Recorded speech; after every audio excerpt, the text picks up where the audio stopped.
for pre-need funerals, burials, or cremations since 1975. At Curtis & Son Funeral Home, 256-245-4361. That's Curtis & Son Funeral Home, Sylacauga, Childersburg. In obituary news this morning, Mary Truell died July the 9th in Lake Charles, Louisiana, Community Funeral Home, announcing visitation for Nathan Bridges of Sylacauga will be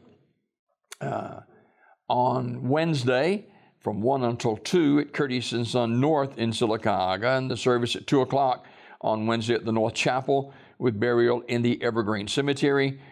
Curtis & Son Funeral Home, North Chapel, directing. Funeral service for Betty Beiser will be on July the 15th, which is Thursday. Visitation 1 until 2 at Curtis & Son North with a service at 2 in the North Chapel and burial in the Evergreen Cemetery. Curtis & Son Funeral Home in charge of the arrangements.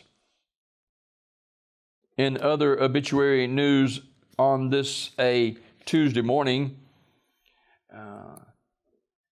Terry's Metropolitan Mortuary will announce the arrangements for Julia Baker, age 73, who died July the 9th. S.M. Goodson Funeral Home and Crematory in Talladega announcing the funeral arrangements for Mr. Edward Davis, age 76, who died July the 10th. Funeral service for Pete Hosey will be Wednesday at 11 a.m. from Radley Smith Funeral Home Chapel with family and friends officiating, burial in the Evergreen Cemetery. Pete died Sunday at Coosa Valley Medical Center. He was a great musician and a wonderful artist. Visitation for Pete Hosey will be this evening from 5 to 7 at Radley Smith Funeral Home in Sylacauga.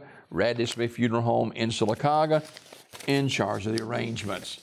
This obituary report this morning brought to you by Curtis & Son Funeral Home, the North Chapel on Highway 21 in Sylacauga, and the Childersburg Chapel on Highway 280 in Childersburg, 256-245-4361. Curtis & Son Funeral Home, Sylacauga, Childersburg.